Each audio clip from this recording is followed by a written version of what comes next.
Since Sir Divish's colours still aren't flying over Talmberg, I suppose we'll be attacking. Just so. That Istvand's a stubborn bastard. Alright, when do we start? There's no reason to wait. Are you really ready? If you need to rest or anything, we can still wait. You won't have another chance until we've won the day. Or until your final rest.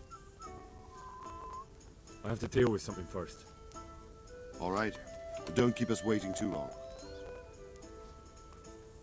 Take care.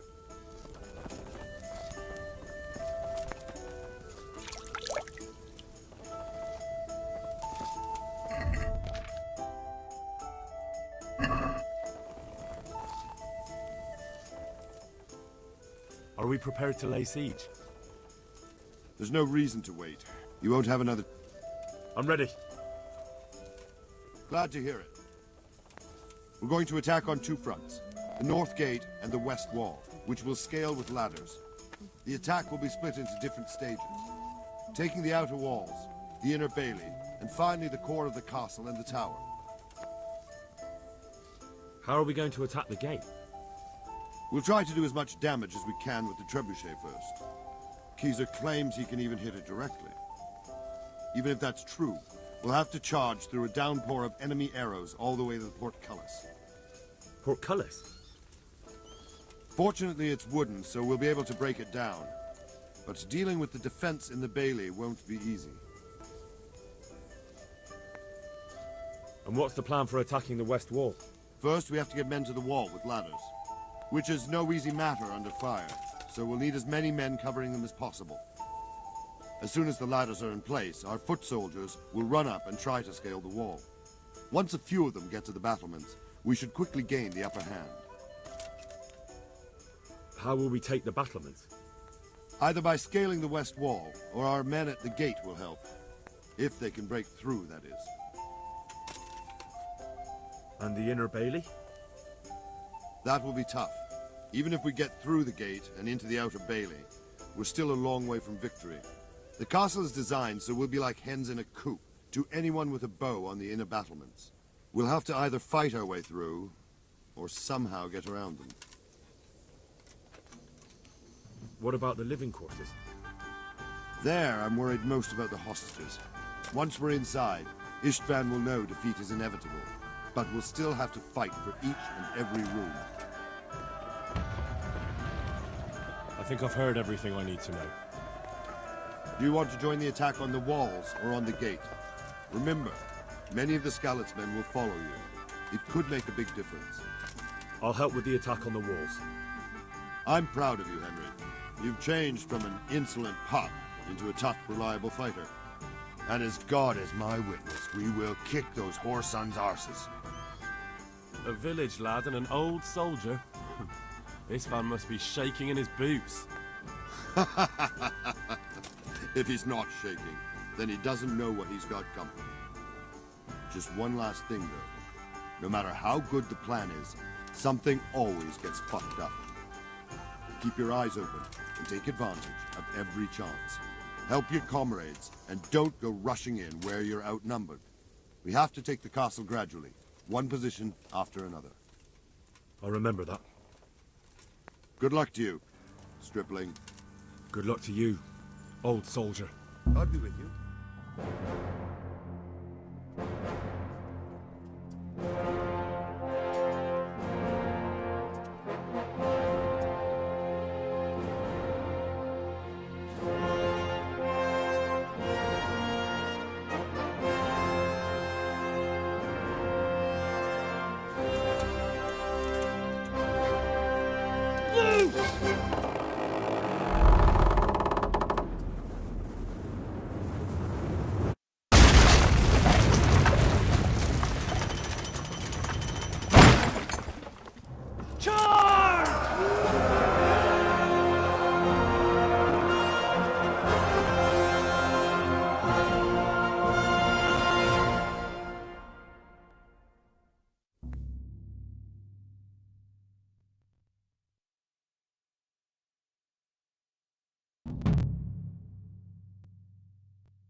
For fuck's sake! Cover yourselves! Wait till I raise the ladders!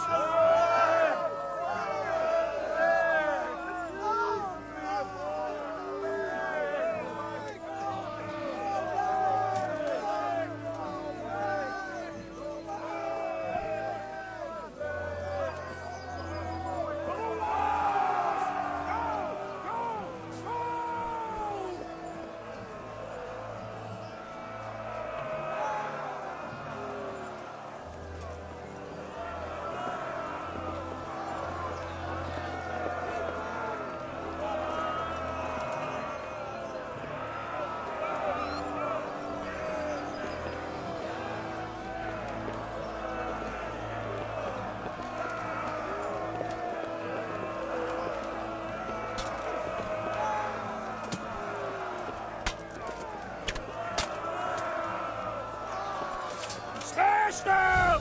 Clear those battle mounts!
Smash them!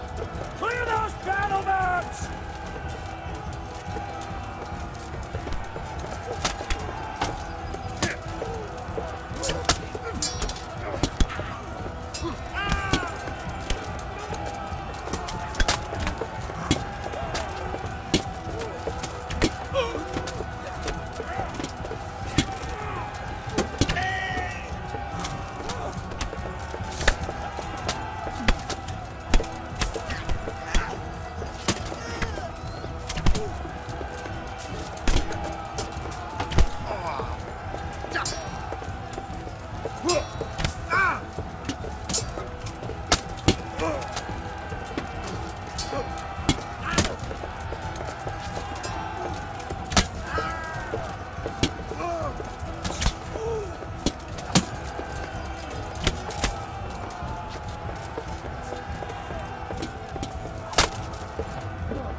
Since Sir Divish's colours still... Just so.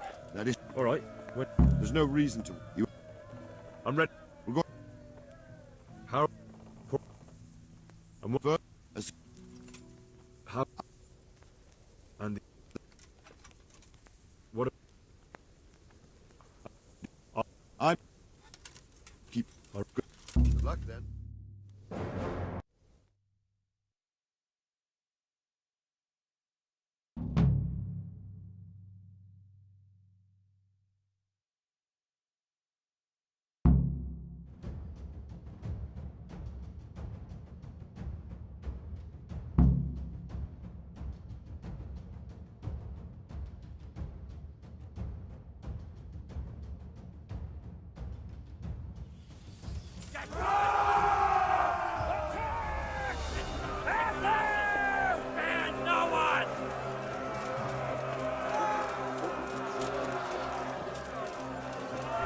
Shields, for fuck's sake! Cover yourselves! Wait till I raise the ladders!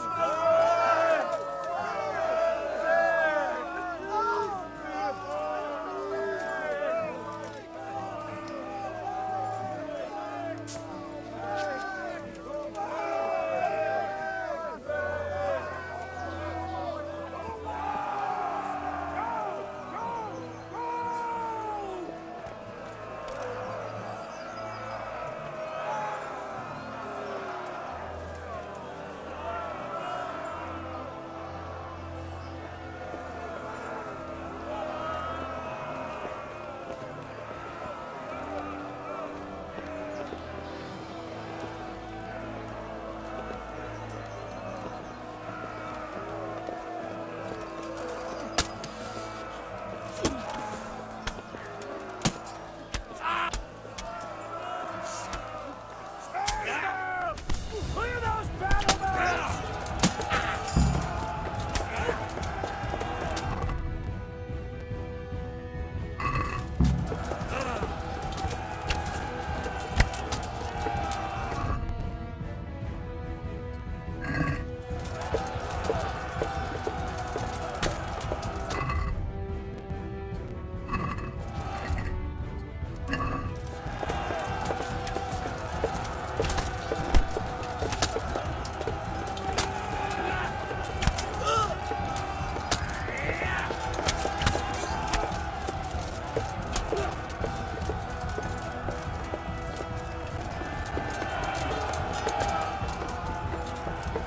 Smash them!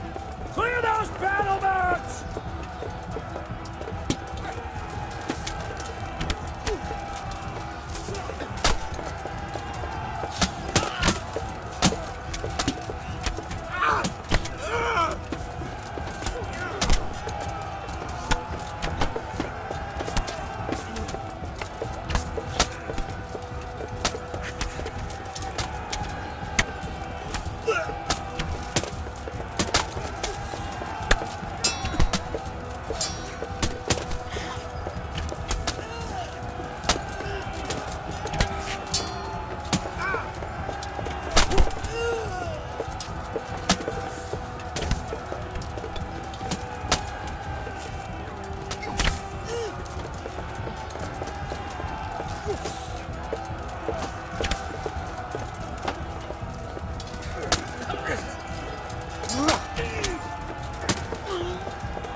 Sir, we should give the order. Let's see if Istvan Toth can worm his way out of this one. Don't tempt fate, Hanush. Istvan! It's over!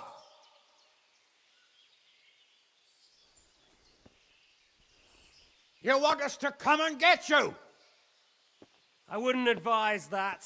Your friend Divish wants to see his wife alive again. And Sir Radzig? Are both hostages unharmed? For now, Hanush, unless circumstances change. Well, I'm glad to hear it. My guest is also safe and sound, but he's also quite keen to go home. I imagine you feel the same way. It's been a long time since you warmed yourself at your own hearth. I'm in no hurry. I've plenty of supplies here, grand view and excellent company. What more could I want? Your freedom! Freedom? Freedom to get an arrow in the back? Sir, you're all noblemen here, all bound by honor. I give you my word as a knight and lord, and that of my companions.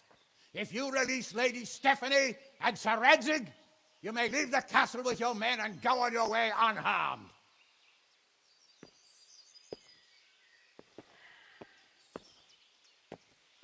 And just how far will we get? What good will it do me if your men attack us in the woods instead of here? If you give me your word of honor that you will leave and never return, I promise you safe passage to the boundary of this fiefdom. What happens after that is up to you and the will of God Almighty. Very well then, but I want a small safeguard. I'll give you her ladyship, but Radzig comes with me. I'll release him in Skalitz. Out of the question! Is our word not good enough for you? Is mine not good enough for you? I swear I'll release him when I get to a safe distance. I'll go with him, Hanush. Let the Lady Stephanie have her freedom now. Father! Don't worry, son. I trust Lord Toth's self-interest more than his word. He wouldn't be fool enough to harm me. If you're certain, Radzig. Prepare horses and supplies, and tell your men to pull back. We'll come down. You heard him. Get to work. And any man who breaks this truce answers to me. So, are you really going to let them go? My word is my bond, Henry. He's a cutthroat and a liar. Good men are dead because of him. What's to stop us from skewering him as soon as he sets foot outside? Our honor. If you let him go, he'll do the same again. Or worse. God's justice will find him. Then, he'll get a taste of my mace. If we break our word of honor, we have none. And without honor, we are nothing. Never fear. Your father will be all right. We'll hunt down those vermin yet.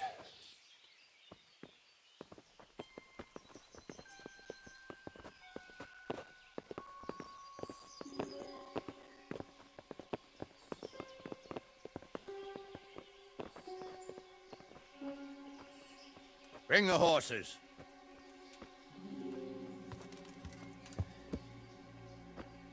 Here she is, as I promised. Not a hair on her head harmed. Divish! Stephanie. Forgive me, husband. I'm sorry For what? for letting them into the castle. Come now, my dear. You're not to blame. I didn't know who he was. They said he was your friend. Never mind. Did he hurt you? No.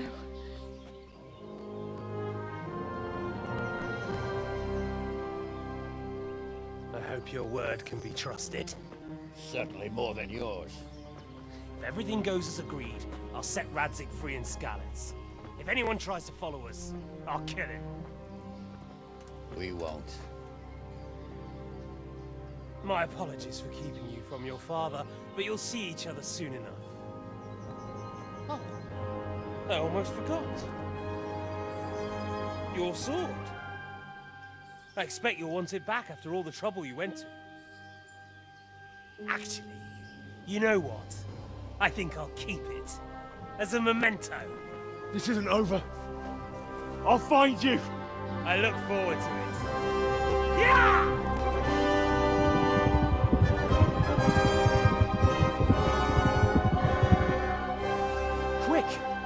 battlements. We have to see which way they go.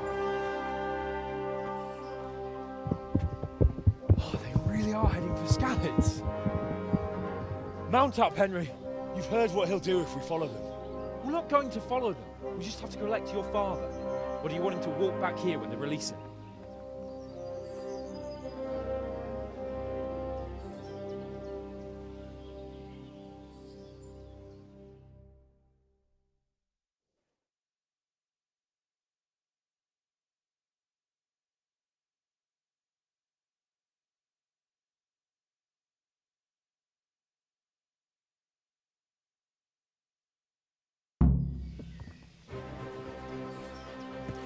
Yeah.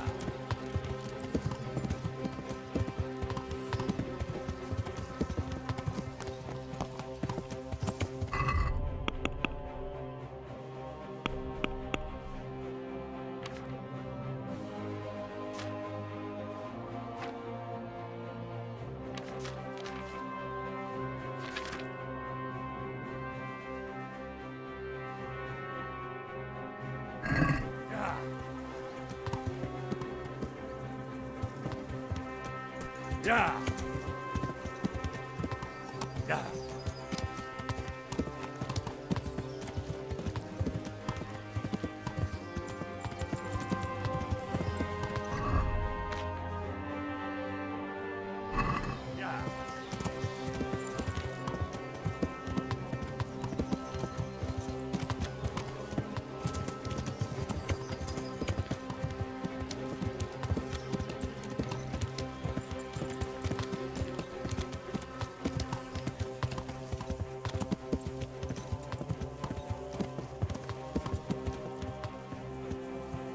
Yeah.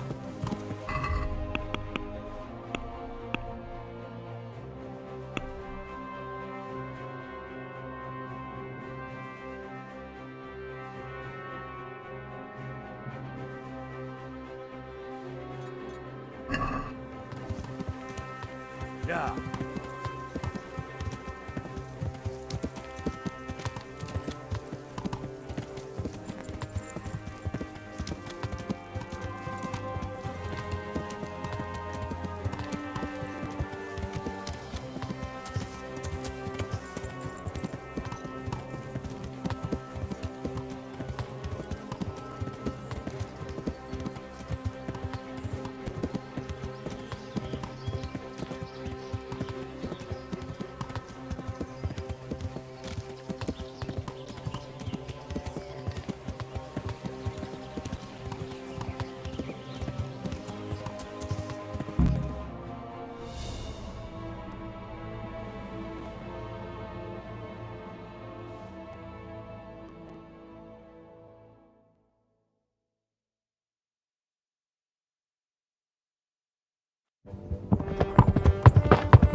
There's no sign of them.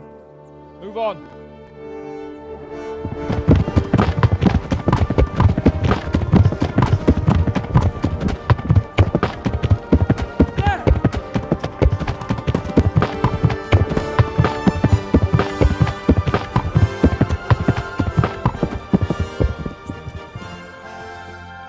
I'm glad to see Ishban kept his word, sir.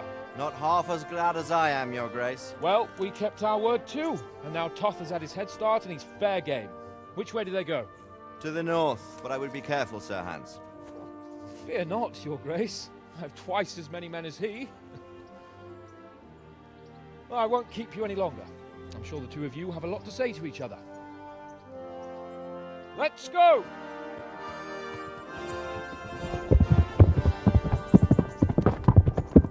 All right, Father. I am. They treated me quite decently. Although they did steal my horse, so I'll have to go back on foot.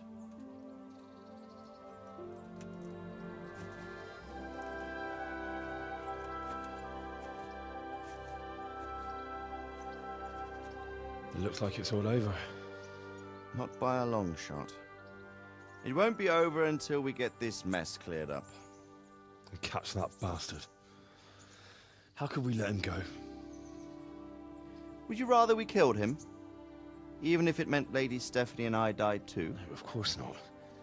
But what was to stop us from killing him after the exchange? Honor? Honor? If the word of honor of a nobleman could not be trusted, then he would never have agreed to the exchange. And where's the honor in abandoning your son? You know how it is. We were young. It happened. And I couldn't marry a commoner. Then your father, Martin, came along and took care of both of you. He knew it. What? That I was your father? Certainly. He was a great man. He took you as his own. And always kept an eye on you. Of that you can be sure. I know so little about his past. He told you nothing? Oddly enough, even though you don't have his blood, you're very like him. When he was around your age, he became bored of his trade and set out to see the world. He lived through many adventures, even fought in a war. In a war? Yes, in Poland, I believe. And I don't think he cared much for it. That's why he wanted me to stay at home. He spent some time in Prague, then settled in Kuttenberg. But it seems he quarreled with someone there and finally ended up here. You know the rest. I loved him, but even so, I somehow always had a feeling I didn't quite fit in. It was in your blood, I suppose.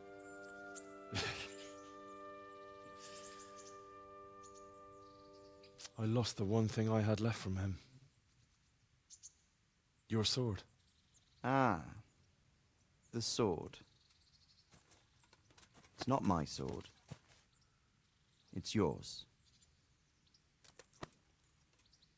For a moment there it was so near, yet so far. Oh well, it can't be helped. It was almost within my grasp, but just then I had something else on my mind. Well, I think we may yet have a chance to get it back. This business with Toth is not yet over, unfortunately. That's a chance I'd welcome. Not just to get the sword, but that bastard Istvan too. And then I'll find that German whoreson who torched Skalitz, and I'll slay him with it. I'll never forget his face. Or his name. Mark Vart von Aulitz. Those are noble intentions, son. But don't forget there are other things in this world that are worth living for. Like what? Look around you. Blue skies overhead, green grass underfoot, beautiful girls. Good wine, a few good friends, and a fine steed under your backside. Those are things worth living for. Though I can't deny that swine who killed your mother must pay for what he did. But it's better not to dwell too much on that at the cost of those other things. On the subject of steeds, I think we'll have to ride like the Knights Templar. How's that? 2 up. One day I'll tell you how they got their seal. You can take the front.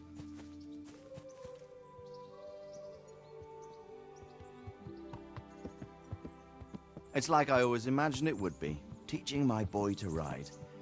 Although it would be better if you were a little smaller. My word, it's all go today, isn't it? I wonder who this is.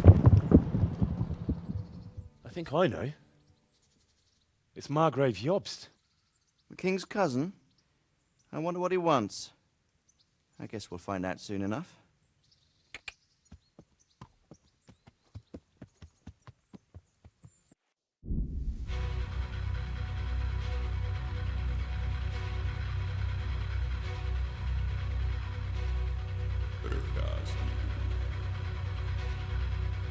Město mě vřele vítá ve svém nitru.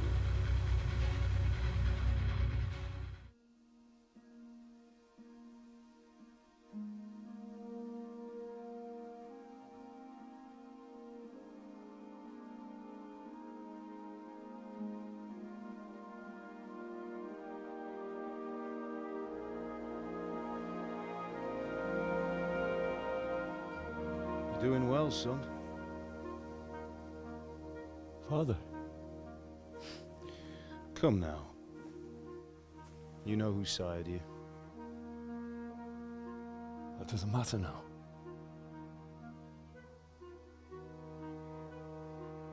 I miss you, Amar. I miss you very much. You'll be fine. We're proud of you. For what? I let you down. I lost the sword. I let that bastard get away. Don't be so hard on yourself. There was nothing you could have done to save us. And someone has to live and carry the torch. As for the sword, it's just a thing. You didn't want me fighting.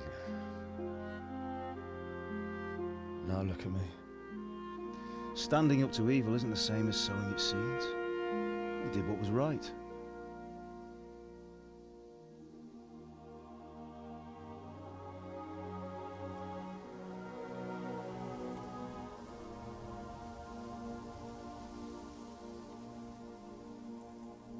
I have to leave you now. Oh, please. You know I can't stay.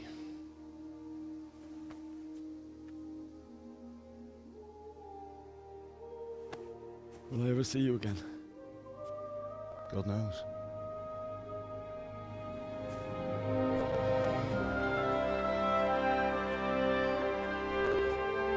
Make her proud.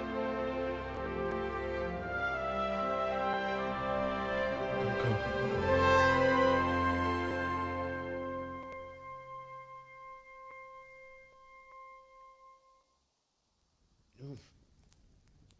go. Oh, don't go. No. What on earth were you dreaming about? I couldn't wake you, and it's well past dawn. Sir Radzig wants you at the upper castle. The lords are in council with Jobst. Right. I'll go straight away.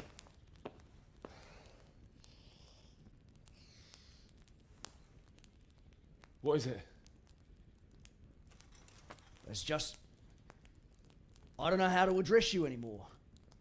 All of a sudden you're Sir Radzig's son, hobnobbing with lords and ladies. And here's me, as common as muck. Oh, give over, you idiot. Do I look like a lord to you? Not really. You're as much a lord as I am a nun. And I've never looked good in a habit. Get out of here! Or I'll have you clapped in the stocks.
Yeah.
Yeah.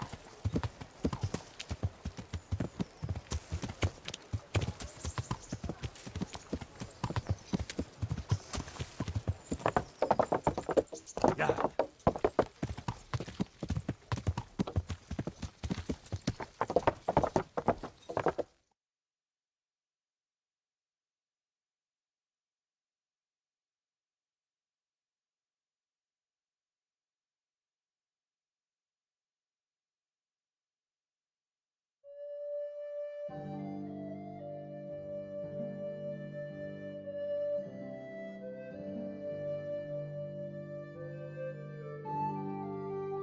Oh, Hal. Are you going to the meeting with Margrave Jobst as well? I am. What about Istvan? I assume... That we didn't catch him? No. Because if we had, you'd be the first one to know. Have no fear. We'll get him eventually. I hope you're right. Anyway, let's go and see what Jobst wants from us.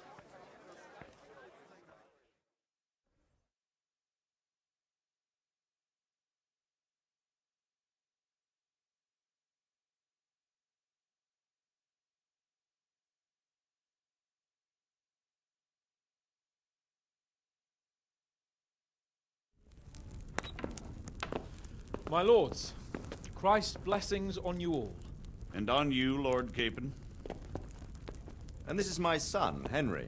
I didn't know you had a son, Sir Redzig. It came as a bit of a surprise to young Henry, too. This gentleman here is John II of Liechtenstein, a member of my council. I'm honored, gentlemen. Come join us. Margrave Jobst was just about to tell us the reason for his visit. Your Grace? I'm sure we're all agreed, Your Graces, that all this unrest must come to an end. This kingdom needs a king. The question is, which king? My cousin, Wenceslas IV, who is being held in captivity. I have to confess, my lord, that your answer surprises me a little. If I'm correctly informed, until recently you sided with your other cousin, Sigismund. That I cannot deny, and I have always stated my position plainly. But times have changed. How have they changed, Your Grace? Sir, there is one thing on which we undoubtedly concur. That King Wenceslas, unfortunately, did not inherit his father's gift for governing. Sadly, his failures have cost Bohemia, the nobles, and our whole Luxembourg family a great deal of money and effort. How did the king let it go so far, damn it? It's in his temperament. He cares only for wine, women, and the hunt. king, in fact, who never wanted to be king. Then why didn't he just let his brother have the crown? Young sir, the crown weighs heavy when there are duties to be performed, but to surrender it means giving up great privileges too. But he did surrender power to his brother. When things started getting out of hand, Wenceslas appealed to Sigismund for help in restoring order. What, you're saying Wenceslas has invited him here? This is starting to make my head spin. Actually, it makes sense when you think about it. Sigismund wanted to re-establish the power of the whole House of Luxembourg. He thought if he helped Wenceslas win the imperial crown, in return his brother would help him become the king of the Romans, and leave the actual reign of Bohemia and the empire to him. Sigismund would govern, while Wenceslas could carry on doing what he was best at, enjoying the life of the imperial court. Why wasn't Wenceslas crowned Holy Roman Emperor long ago? He was already elected king of the Romans. All he had to do was go and let the Pope put the damn imperial crown on his head. Who knows? Maybe he'd prefer hunting and consorting with bathhouse wenches to spending time with the Pope. Well, so would I must admit. Sigismund's plan seemed sound enough, but it didn't quite work out, did it? It worked for a while. He and his brother reached an agreement. Sigismund took over administration of the kingdom and began planning Wenceslas's journey to Rome for the imperial coronation. But then Wenceslas realized he would just be a puppet with a crown. I must say, Margrave Jobst, Wenceslas and Prokop behave rather like naughty children in need of a good clout about the ears. Sigismund would agree. He was already planning his rule of Bohemia, and all of a sudden, the rug was pulled from under him. I'd say he lost his patience and decided he'd drag Wenceslas to the coronation kicking and screaming if he had to. Just like a naughty child, as you say. So he abducted him and your brother Prokop too, if I heard correctly. Correct. And you helped him do it, if I heard correctly. Yes, your graces, it's true. I was there when Sigismund abducted Prokop. I thought everything could somehow be settled, that we could make my brother see sense. But Sigismund just wanted to put an end to the dispute once and for all, whatever the cost. There was nothing I could do to stop him. And that's one of the reasons why I'm here. The worst of it is that it was all for nothing. Instead of putting a stop to the revolt, it escalated it, and the result is this chaos we have today. That's true enough, sir.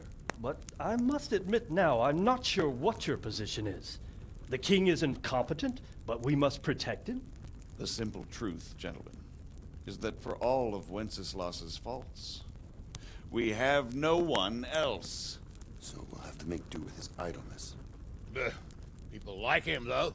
But what can we do now? Sigismund has the League of Lords behind him. Otto von Bergholf, Heinrich von Rosenberg. The situation has gotten completely out of control.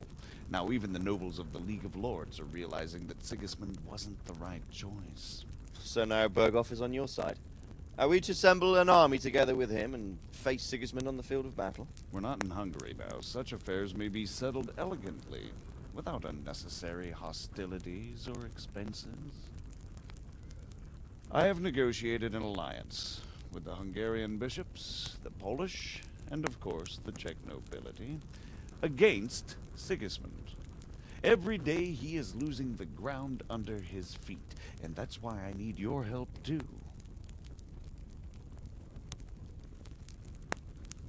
What kind of help, though? Sigismund has a massive army, and Rosenberg, Berghof, and Prague are behind him. Do you have an army you could face him with? But that's not what I mean at all. There's been a revolt against Sigismund in Hungary, partly due to my efforts, and now he'll have to choose whether he wants to gain the Bohemian crown, which is a very risky enterprise, or hold on to the Hungarian one. He can't have both. And there's a tough struggle awaiting him in Hungary. I'm not sure he'll win, and Rosenberg and Berghof know it too. They're not stupid. If the Bohemian nobility stands together, they will turn. We are men of little consequence, Margrave. Radzig here lost everything because of his alliance with Wenceslas. Sir Divish came within a hair of the same fate. Even Rattay is defenseless against Sigismund and the League of Lords. What's more, Your Grace, King Wenceslas languishes in captivity in Vienna. He can't rule too well from there. And what do you propose?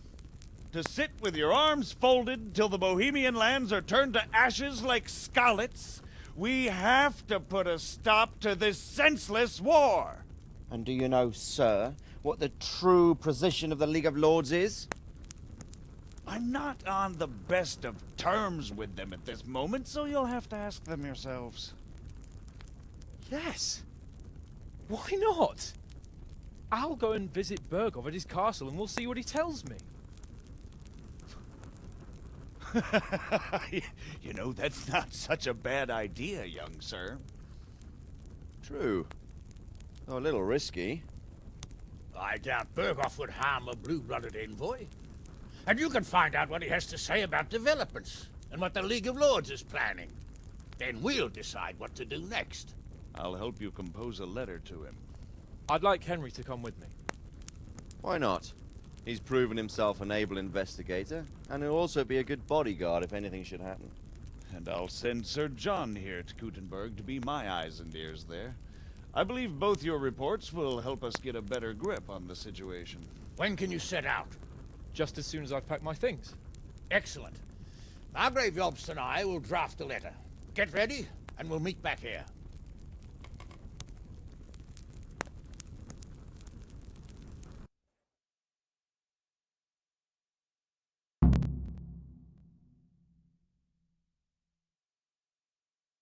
Write it in your name as Lord of Lipa. Quite so, Margrave. What exactly am I to write? Oh, what isn't really the issue. The question is how. We need to learn where they stand on liberating the king and ousting Sigismund. If they'll make trouble or join our side, but... But we have to ask in a way that won't leave Sir Capon being run out of the castle with a whip. Exactly. How about writing that you're concerned about current events and that you want to see things settled peaceably, and then ask the opinion of the League of Lords? Very well said, sir. And what they want to do about freeing King Wenceslas. Whether they think liberating King Wenceslas IV might contribute to resolving the dispute? And what they plan to do about the god-awful mess in this country. What steps they envisage taking to end the pillaging of Bohemia by foreign armies? I couldn't have put it better myself. Well, I'd also venture to suggest one more. What is their stance on that is, the initiatives of Margrave Jobst of Moravia and a large part of the Bohemian nobility? Whether they plan to take action against them or support their efforts? You read my thoughts, sir.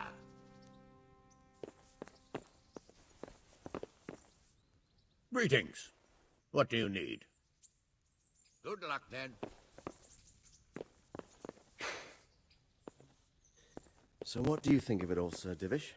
I think I don't know what to think. That makes two of us.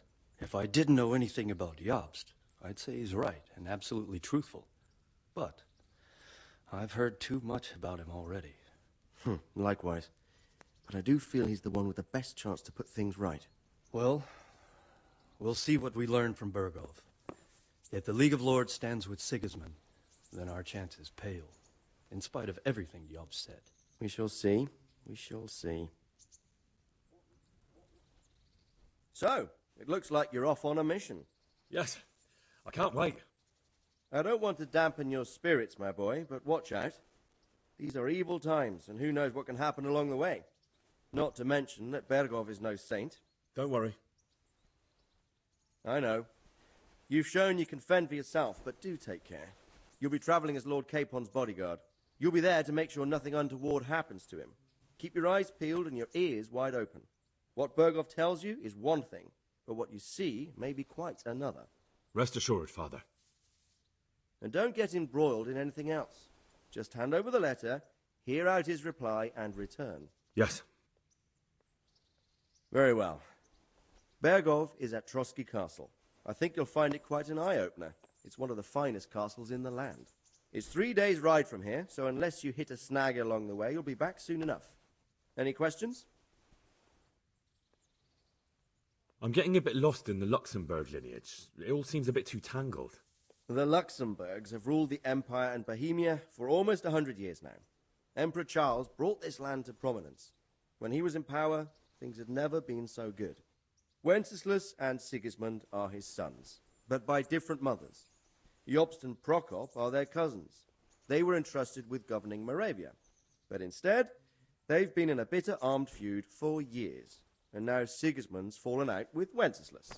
Wenceslas also had another brother, the youngest, John of Görlitz, who was most probably poisoned. They seem like a hot-blooded lot. It's hard to keep up with their affairs, since they tend to change their alliances from one day to the next. Who is he really, this Jobst? The cousin of King Wenceslas. He's the Margrave of Moravia. I admit I don't know what to make of him myself. Until recently, he was allied with the League of Lords. For a time, he even served Rupert of the Palatinate against the king. And now suddenly, he's reversed his position. I don't know what led him to do it, and one can't help being suspicious. It's best to keep a watchful eye on him. But he really is the leader of the resistance against Sigismund these days. We'll just have to see how it all turns out. I'm a bit concerned so many people seem to think so little of King Wenceslas. You knew him, didn't you? What's he really like? Well, there's no straightforward answer to that question. He certainly makes a great hunting and drinking companion, but he can be very fiery and impetuous when things don't go how he'd like them. He never had much of a head for high office. He finds it tiresome. But once a man's grasped the scepter, it's hard to let it go again. You can't just abscond. You've seen for yourself what happens when he disappears for a few months. Better a bad but legitimate king than a bloody war over the throne. Who is this Prokop that Jobst spoke of? Jobst's brother, the king's cousin. He and Jobst warred over Moravian supremacy for years. Then they were allies for a while, betrayed Wenceslas and sided with Rupert of the Palatinate. But after Sigismund abducted Wenceslas, Prokop fomented a revolt against him, and Sigismund had him captured. Politics. Make of it what you will. I, for one, can't make head or tail of it most of the time. The League of Lords and that Berghoff we're off to see. Who are they exactly? The lords of the powerful houses. Heinrich of Rosenberg, Otto of Berghoff, Heinrich of Radetz, and others. They're unhappy with the way their influence declined after Wenceslas surrounded himself with the lesser orders of nobility. They abducted the king years ago and made him bow to their will. They got away with it that time, and now they've joined forces with Sigismund and done it again. But now it seems that Sigismund's behavior is starting to rub them up the wrong way, so they may well be thinking twice. We'll see what Berghoff has to say. I don't know all that much about Sigismund. He's the king's younger brother and king of Hungary in his own right. 7 years ago, he led a crusade against the Turks and was defeated at Nicopolis. Some say it was due to the recklessness of the French knights, most of whom were mercilessly slaughtered. Sigismund is ambitious and capable. He might well make a better ruler than Wenceslas, but he's arrogant, and to our misfortune, brutal. Not long ago, he himself was held captive by the Hungarian nobility. They dislike him as much as some of the Czech and German noblemen do his brother Wenceslas. Ironically, Wenceslas joined forces with Jobst to liberate him. And now this is how Sigismund repays his brother. There's no doubt about it. God does move in mysterious ways. Rupert of the Palatinate. That's a name I hadn't heard before today. Rupert is the Prince-Elector of the Palatinate. What's a Prince-Elector? The Prince-Electors are dignitaries of the Holy Roman Empire who have the right to elect the King of the Romans, who would then be crowned Holy Roman Emperor by the Pope. Rupert took the title for himself with the help of 3 other Prince-Electors, even though Wenceslas had already been appointed. Some of the nobility in the empire recognized Rupert's claim, but when he went to Rome to be crowned emperor, it turned into a fiasco. Now he's doing his utmost to get Wenceslas to acknowledge him, but so far without success.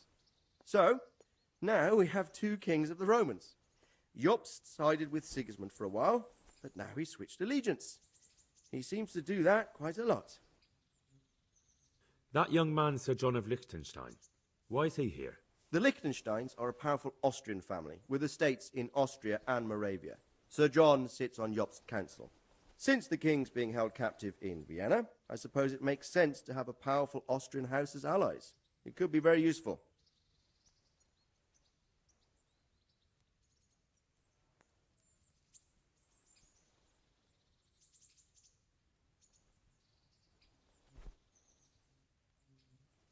That's about all.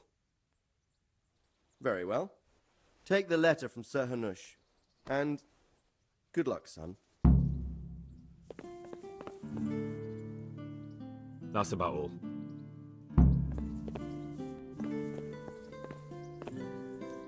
I hope I can be a help to you, knight. Good luck then.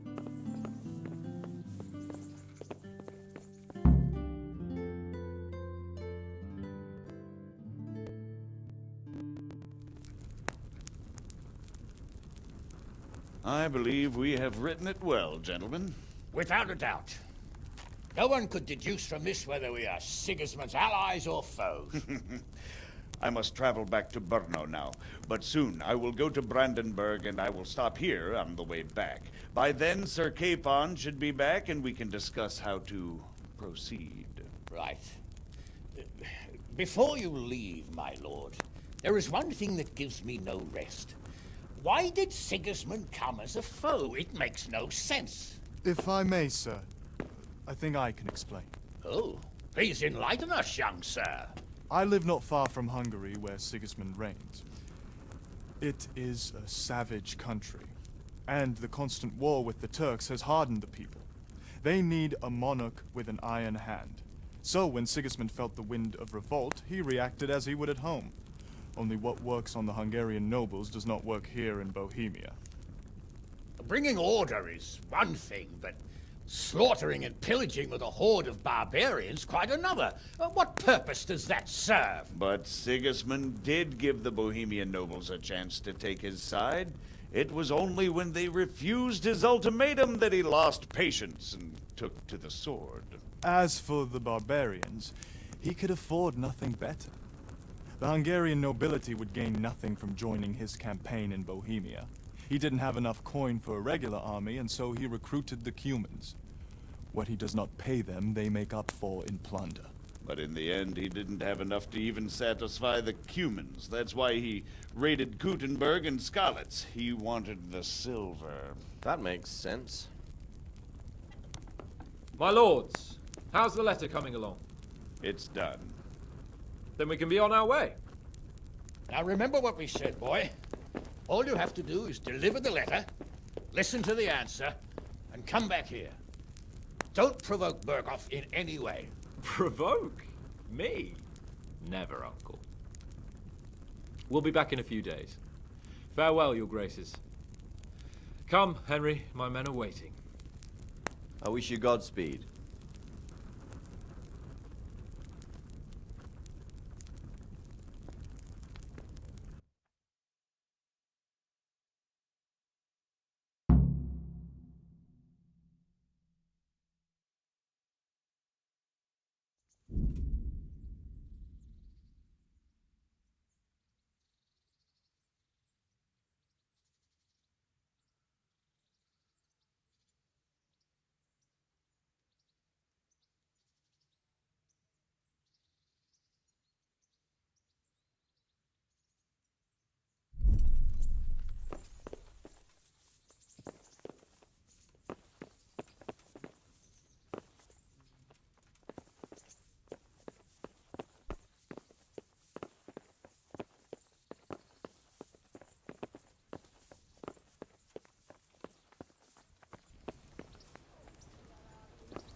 now.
I could die of shame to be reduced to begging. And what am I to do, good folk? Scarlet lies in ruins.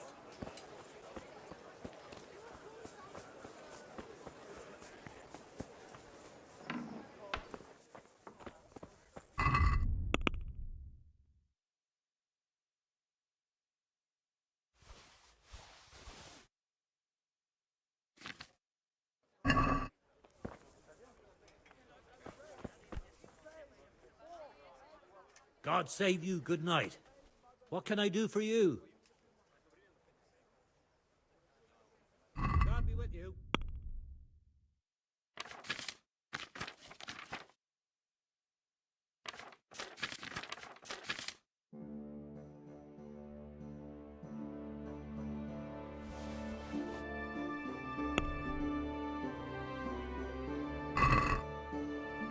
Can we do something about the price? Well, we can try it.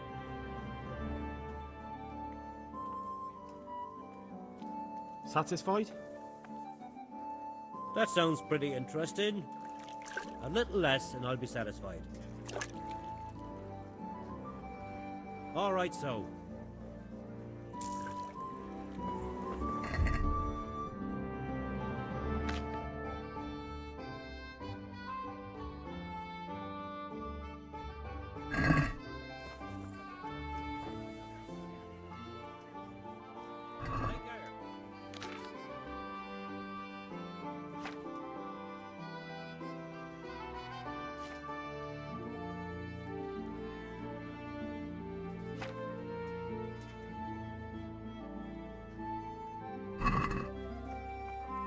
I'd like to discuss the price. Well, we can try it. Agree? Come now. Just a little more and we have a deal. See now, I knew we'd come to an agreement.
Greetings, good...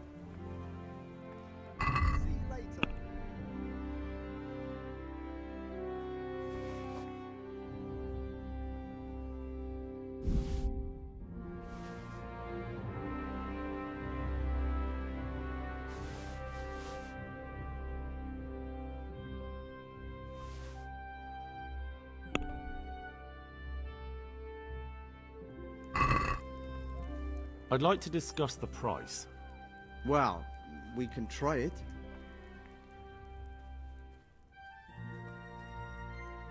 All right, son.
Cucumbers, lovely cucumbers.